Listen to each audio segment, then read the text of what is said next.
साथियों नमस्कार। सहारा से संबंधित या यूं कहें कि सहारा सेबी का जो केस है कंटेम्प्ट ऑफ कोर्ट का,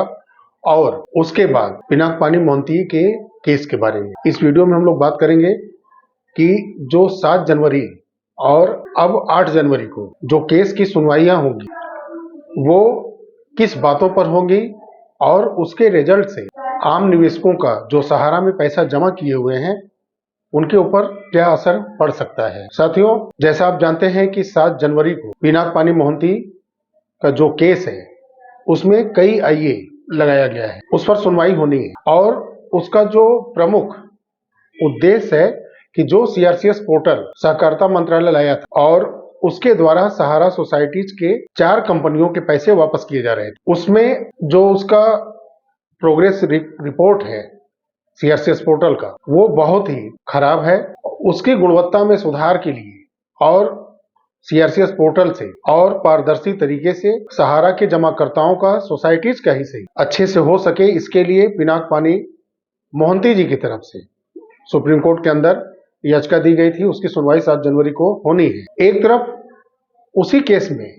सरकार ने जब आईए लगाया था उनको टाइम को एक्सटेंड करना था, जो कि दिसंबर 31 को खत्म हो चुकी है 2024 में ही। पूर्ण 5,000 करोड़ रुपए जो उन्होंने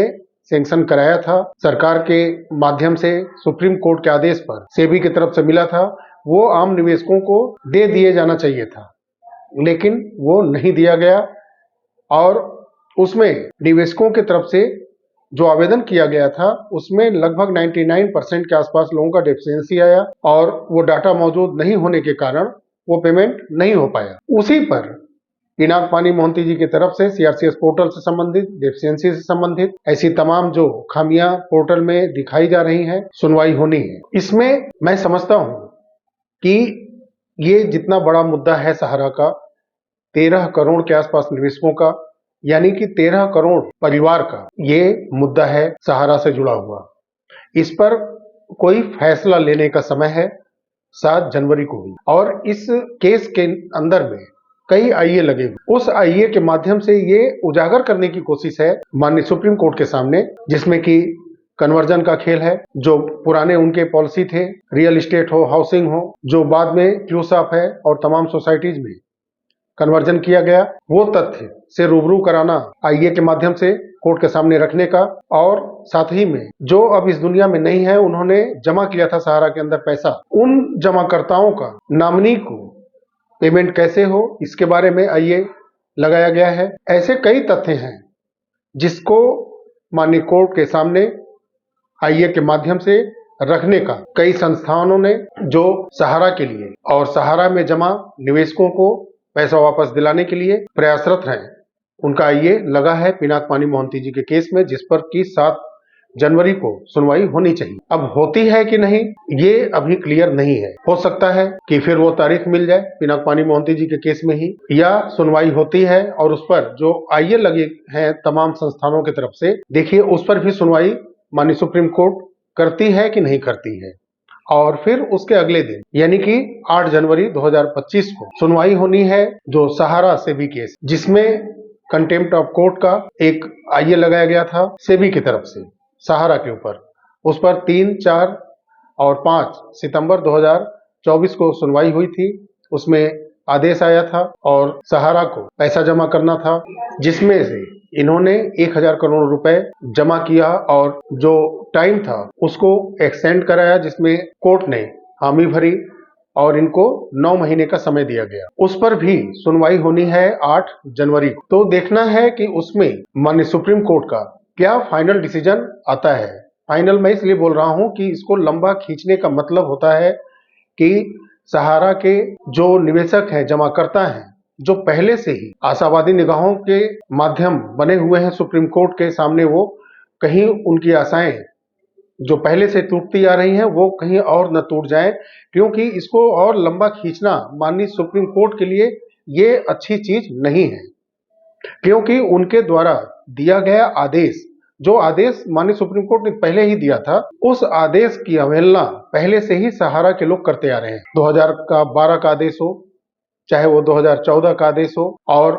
फर्जी तरीके से प्रोपेगेंडा फैलाया गया, गलत तरीके से एम्बार्गो के बारे में, जिस पर लताड़ भी लगाई थी 3, 4 और 5 सितंबर की सुनवाई में माननीय सुप्रीम कोर्ट ने। तो कोर्ट की अवहेलना तो पहले से ही सहारा के लोग 14 साल से ज्यादा हो गया समय करते आ रहे हैं और अपने निवेशकों को धोखा वो देते आ रहे हैं। तो 7 और 8 जनवरी की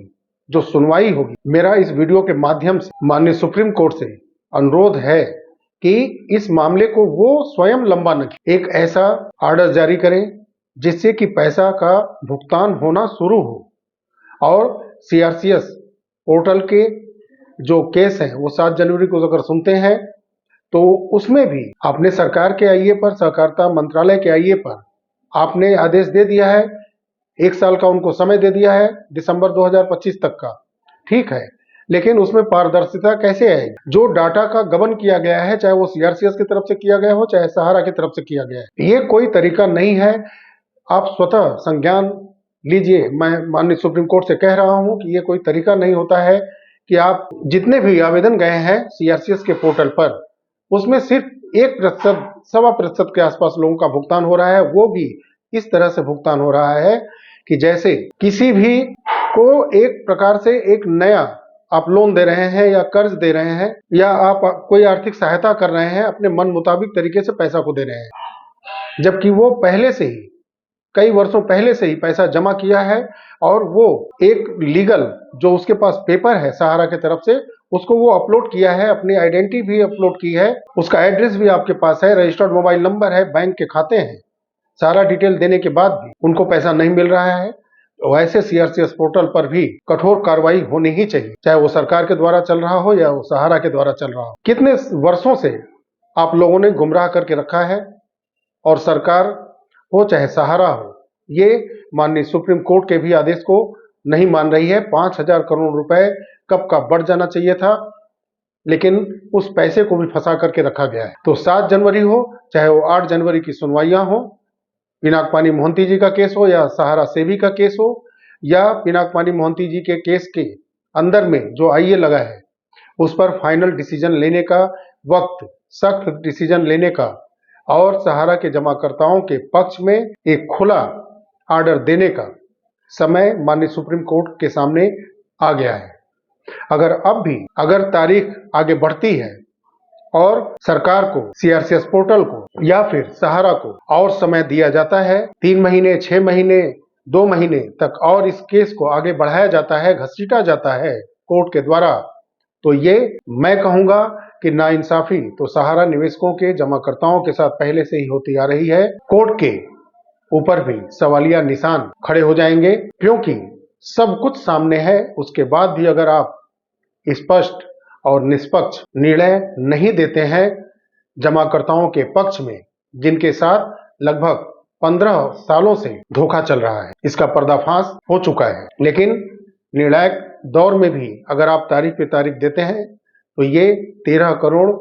निवेशकों के परिवार के साथ धोखा होगा। न जाने कितने लोग आज इस दुनिया में नहीं हैं, और उनके जो डेथ क्लेम करने वाले लोग भी इस दुनिया में कई परिवार में नहीं है। तो ऐसे निर्णायक दौर में अपेक्षा करते हैं कि सुप्रीम कोर्ट एक खुला, निष्पक्ष, स्पष्ट निर्णय देगा और निवेशकों को इससे बहुत बड़ा लाभ होगा। साथियों, वीडियो अच्छा लगा हो तो लाइक करिएगा, ज्यादा से ज्यादा जरूरतमंदों के पास इसको आप शेयर करें। मिलते हैं बहुत जल्द अगले वीडियो में, तब तक के लिए नमस्कार, जय हिंद, जय भारत, वंदे मातरम।